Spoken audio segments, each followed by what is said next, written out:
Vamsi, good evening Varma గారు. Very good evening. ఏం జరుగుతుంది? ఏ విషయం సార్? జగన్మోహన్ రెడ్డి గారు ఢిల్లీ అట, మీరు ఆపుతున్నారట. కృష్ణాంజలి గారు అనుమానం ఏంటంటే ఏదో ఈడీ రంగంలోకి వచ్చింది, ఆయన అరెస్ట్ చేసే అవకాశం ఉంది, అది ఆపుకోవడానికని ఆయన అంటున్నారు. సార్ ముందుగా మీకు, పుణ్యశీల గారికి, కృష్ణాంజలి గారికి, కిరణ్ రాయల్ గారికి, 99 వీక్షకులందరికీ గుడ్ ఈవినింగ్. జగన్మోహన్ రెడ్డి గారు ఢిల్లీ నిక్షేపంగా వెళ్ళొచ్చు సార్, ఎవరు ఆపరు. కాకపోతే ఆయన దేశం దాటాలంటేనే ఈడీ కానీ సిబిఐ కేసులు కానీ ఆపుతాయి, అంతేగాని ఢిల్లీ వెళ్ళటానికి ఆయన ఎవ్వరు ఆపరు సార్. ఆయన నిక్షేపంగా ఢిల్లీ కాకపోతే డెహ్రాడూన్ పోవచ్చు, ఆ తర్వాత దాచేపల్లి వెళ్ళొచ్చు. ఆయన ఇష్టం, రాష్ట్రంలో దేశంలో ఆయన ఎక్కడ కావాలంటే అక్కడికి వెళ్ళొచ్చు, మేమెవరు ఆపటానికి. కాకపోతే దేశం దాటాలంటేనే ఆయనకు అవకాశం లేదనేటటువంటి విషయాన్ని గుర్తుపెట్టుకోవాలా. ఢిల్లీ వెళ్ళటానికి మేము ఆపుతున్నాం అనేటటువంటి, అసలు ఆయన వెళ్తున్నాడో లేదో తెలియదు. ఇప్పుడు కొన్ని వర్గాలు, మీడియా వర్గాలు ఆయన ఢిల్లీ పోతా ఉన్నారని చెప్తా ఉన్నారు. వెళ్తే వెళ్ళమనండి సార్, మేమెందుకు ఆపుతాం? మాకేం అవసరం లేదు. ఆయన వెళ్ళదలుచుకుంటే నిక్షేపంగా వెళ్ళొచ్చు. ఆయన ప్రధానమంత్రిని కలవచ్చు, ప్రెసిడెంట్ గారిని కలవచ్చు, లేదంటే రాష్ట్రంలో గవర్నర్ గారిని కలవచ్చు. ఇంకేదైనా రిప్రజెంటేషన్ ఇవ్వాలంటే రాష్ట్ర ముఖ్యమంత్రి ఈడీని ఏమన్నా ప్రయోగిస్తున్నారా జగన్మోహన్ రెడ్డి గారి మీద? ఈ అనుమానాలు కూడా వస్తున్నాయి, అరెస్ట్ చేస్తారని. సార్ ఒక విషయం సార్, ఈ రోజు ఆంధ్రప్రదేశ్ లో జరిగినటువంటి 2019 నుండి 24 వరకు ఏదైతే ప్రజల ప్రాణాలు పణంగా పెట్టి సంపాదించారు కదా కోట్లు, ఆ కోట్ల విషయంలో ఏది ఫోన్ పే, గూగుల్ పే కూడా తీసుకోకుండా సంపాదించారు కదా సార్. సంపాదనల గురించి, సంపద సృష్టిల గురించి మీరే చెప్పాలండి వంశీ గారు. సంపాదనలు, సంపద సృష్టిలు మీరే చెప్పాలి. చెప్పండి. వక్ర భాష రావద్దు. మీ టర్మ్ మాట్లాడండి, మీ టర్మ్ మీకు ఇచ్చినప్పుడు మాట్లాడండి. పుణ్యశీల గారు, పుణ్యశీల గారు నేను ఇస్తానండి. పుణ్యశీల గారు నేను ఇస్తానండి. రావద్దు. ఆయనకి బీపీ వస్తుందంటే మీరు రాకండి, ఒక్క నిమిషం ఉండండి. పుణ్యశీల గారు, సరే సరే, అందుకనే అంటున్నాను, ఎందుకు సైలెంట్? ఒక్క 5 నిమిషాలు ఉండండి. మీకు ఇస్తాను ఉండండి, మీకు ఇస్తాను, నేను ఇస్తున్నాను కదా, మీకే ఫస్ట్ ఇచ్చాను కదా పుణ్యశీల గారు, ఎందుకు అనవసరంగా? నేను ఇస్తాను, మీకు ఎంత టైం కోసం అంత సరే సరే, నేను ఆపుతున్నాను కదా, మీరు వెయిట్ చేస్తే నేను ఆపుతాను. వంశీ పాయింట్లోకి రండి, ఎందుకు కాంట్రవర్సీ? సరే వంశీ ఎందుకు కాంట్రవర్సీ? అదే సార్, ఇప్పుడు పుణ్యశీల గారు మీది మళ్ళీ సిగ్నల్ బ్రేక్ అవుతుంది, మీరు ఒకసారి చూసుకోవాలి. బ్రేకే వస్తుంది, చెక్ చేసుకోండి. బానే ఉందండి. లేదు చెక్ చేసుకోండి ఒకసారి, మీ వీడియో చూస్తే మీకు అర్థం అవుతుంది. ఓకే వర్మ గారు, మరి ఈడీకి ఆ కేసు వెళ్ళిన తర్వాత ఇప్పటికి అరెస్టులు కూడా జరిగినాయి. వారిని పీటీ వారెంట్ మీద ఆంధ్రప్రదేశ్ కూడా తీసుకురావడం జరిగింది. ఈ సందర్భాల్లో మేము ప్రయోగించేది ఏముంటుంది సార్? చట్టం తన పంతాన్ని చేసుకుపోతుంది. ఈడీ కేసుల్లో ఏదైతే ఈ లిక్కర్ కేసుల్లో ఉన్నటువంటి సాక్ష్యాలు ఉన్నాయో, ఈడీ సంపాదించినటువంటి సాక్ష్యాలు, ఆ అభియోగ పత్రాలు అన్ని చూసి మరి ఎవరినైతే మేము చెప్పాం కదా, అంతిమంగా ఈ కేసులు ఎవరున్నా కానీ చట్టం వదలదు. ఏదైతే సిట్ ఆర్ ఈడీ ఏదో ఇప్పుడు మరి ఆ ఈడీ కేసులోనే ఉన్నటువంటి నిందితుల్ని తిహార్ జైలును తీసుకురావడం జరిగింది. ఆంధ్రప్రదేశ్ రాష్ట్రానికి కూడా తీసుకొచ్చారు. సో అట్లాంటివి జరుగుతూ ఉంటాయి. మేము ప్రయోగించేది ఏముంటుంది సార్?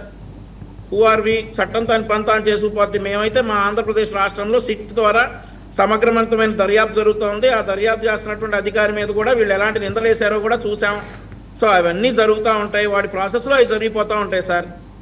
మరొకటి ఏంటంటే, మేడం పుణ్యశీల గారు ఇందాక మాట్లాడుతా, మేము 175 నియోజకవర్గాల్లో మా క్యాండిడేట్ని నిలబెట్టుకుంటాం, మాకు ఈ సీట్లను కర్మ మాకు లేదు, జనసేన టీడీపీ కొట్టుకుంటుంది సార్, ఆ కర్మ మాకు లేదని అన్నారు.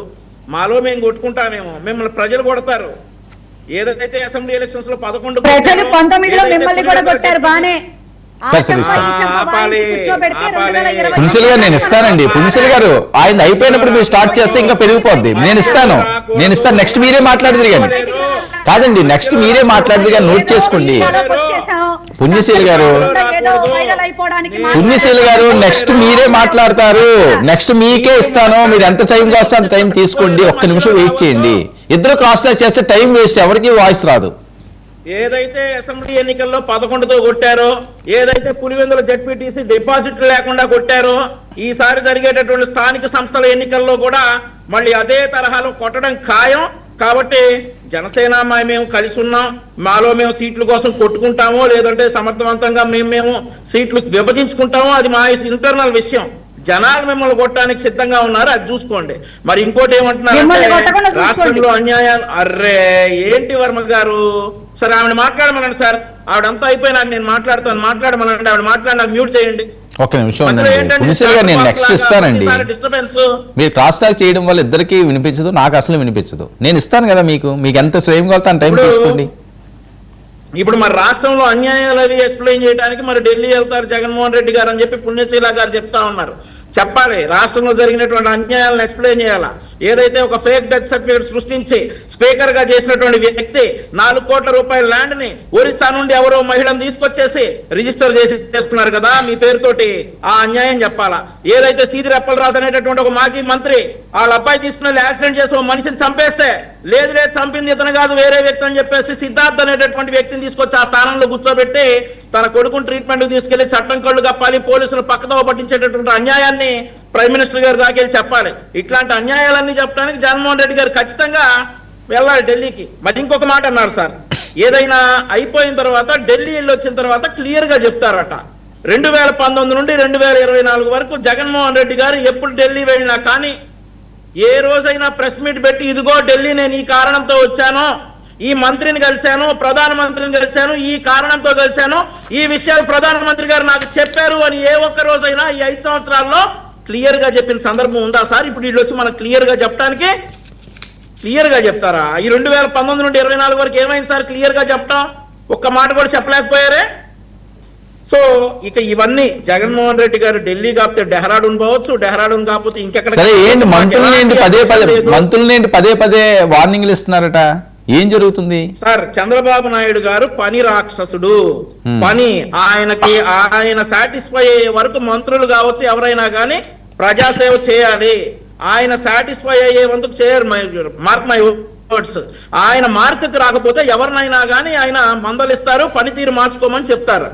ఈ రోజు మంత్రుల పనితీరు చంద్రబాబు నాయుడు గారు ఆశించిన స్థాయి వరకు లేకపోతే డెఫినెట్లీ చంద్రబాబు నాయుడు గారు వారిని ఇంకా మెరుగువంతంగా ఇంకా సమర్థవంతంగా పనిచేయాలని చెప్తారు. ఒక ముఖ్యమంత్రిగా ఆయన మంత్రివర్గంలో ఉన్నటువంటి మంత్రులకి ఆ చెప్పేటటువంటి అధికారం చంద్రబాబు నాయుడు గారికి ఉంది. గతంలో లాగా ఎప్పుడైనా మంత్రివర్గ సమావేశం నిర్వహిస్తే వాడికి ఏ మంత్రి ఏం చేస్తా ఉన్నాడు అన్నట్టు తెలియనటువంటి సందర్భం. ఈసారి చంద్రబాబు నాయుడు గారు మంత్రులందరినీ ఆయన సాటిస్ఫై అయ్యే వరకు ప్రజాసేవలో దూసుకెళ్ళమని 2024 నుండి చెప్తా ఉన్నారు. అలా కొంతమంది మంత్రుల పనితీరు స్లోగా ఉంటే వారిని ఖచ్చితంగా పనితీరు మార్చుకోమంటారు. తప్పే ఉంది వర్మ గారు? డెఫినెట్లీ మార్చుకుంటారు పనితీరు. ఈ రోజు రాష్ట్రంలో ప్రజాసేవ చేయడంలో కూటమి ప్రభుత్వం ముందుంటుంది, ఇంకా ముందుండాలి, ఇంకా సమర్థవంతమైనటువంటి సేవలు ప్రజలకు అందియాలనేటటువంటి ఉద్దేశంతో చంద్రబాబు నాయుడు గారు ఆయన మంత్రివర్గంలో ఉన్న మంత్రుల్ని హెచ్చరించుంటారు. ఓకే, సో పనితీరు బాగుంటే డెఫినెట్లీ ఆయన మార్కుకి రీచ్ అయితే డెఫినెట్లీ ఇప్పుడు నిమ్మల రామానాయుడు గారు ఉన్నారు సార్, ఆయన పనితీరును అనేక సార్లు చంద్రబాబు నాయుడు గారు మెచ్చుకున్నారు. ఆయన మార్కుకి రీచ్ అవ్వాలనేదే చంద్రబాబు నాయుడు గారి ఉద్దేశం. Okay, right. పునిశెల గారు మాట్లాడండి సార్. ఇందాక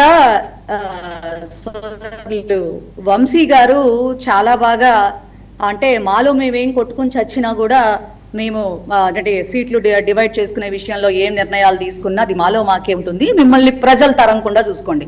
19లో మిమ్మల్ని కూడా ప్రజలు తరిం కొట్టారు. కుప్పంలో కూడా యునానిమస్ చేశాం ఎంపీటీసీ జడ్పీటీసీ ఎలక్షన్స్.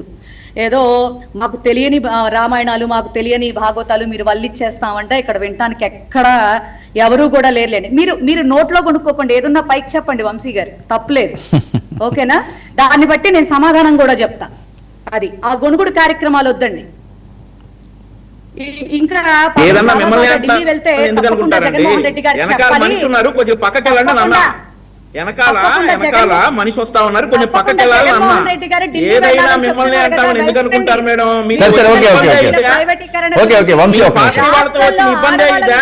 వెనకాల ఉన్నటువంటి చెప్పారు కదా వంశీ, అయిపోయింది కదా, చెప్పేశారు కదా. నేతలు ఏ రకంగా నాశనం చేస్తా ఉన్నారు ఆడవాళ్ళని, దాని గురించి చెప్పడానికి వెళ్తారు, పోర్టుల ప్రైవేటీకరణ గురించి చెప్పడానికి వెళ్తారు, సింహాచలం కొండని బోడిగుండు చేస్తున్న విషయం చెప్తారు, అలాగే స్టీల్ ప్లాంట్ ని ఏ రకంగా 34 విభాగాలు ప్రైవేటీకరణ చేసి మరి మొన్న చచ్చిపోయిన వాళ్ళకి కారణమయ్యారో చెప్తారు.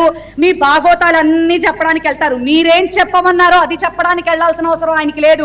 రాష్ట్రంలో ఏం జరుగుతుందో 5 సంవత్సరాలు మేమేం పరిపాలన చేశామో ప్రజలకి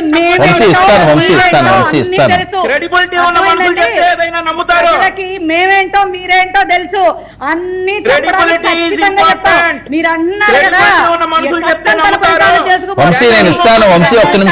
అంతేనండి. ఇప్పుడు ఓటుకు ఇప్పుడు 14 to 19లో పాపం మరి 4 సంవత్సరాలు బీజేపీని సంకనెక్కించుకున్న తర్వాత యూటర్న్ తీసుకుని స్పెషల్ స్టేటస్ విషయంలో గో బ్యాక్ మోడీ అంటాం. భార్యనే చూసుకోవడం చేత కాని వాడు ప్రపంచాన్ని ఏం చూస్తాడు అని స్టేట్మెంట్లు ఇవ్వడం మాకు చేతకాలే. మేము ఒకే విధంగా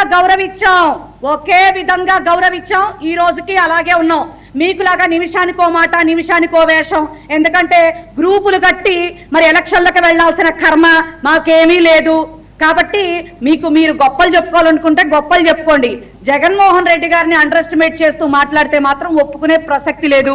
మీ స్టేట్మెంట్లు మీకుంటే మీరు ఉంచుకోండి. మీ ముగ్గురు కొట్టుకుంటే మాకెందుకు, తిట్టుకుంటే మాకెందుకు, బోర్లబడి దొర్లితే మాకెందుకు, అసలు జనసేన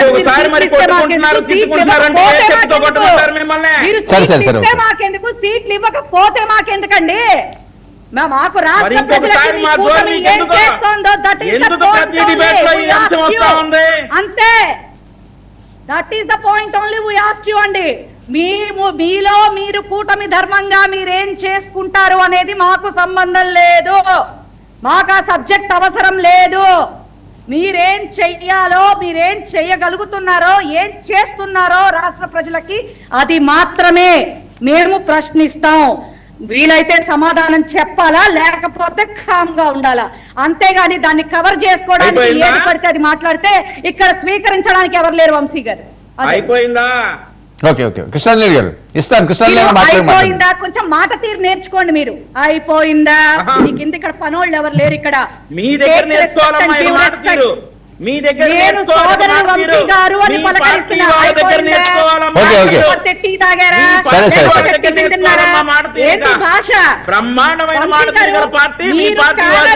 ఉండేటువంటి సభ్యులకి భాషా విధానం నేర్పించబెట్టండి. లేకపోతే ఎవరినైనా కృష్ణారెడ్డి గారు మాట్లాడండి. మీ సోతి మీ చెప్పుకోండి. ఇక్కడ వద్దు. మీ టీవీలో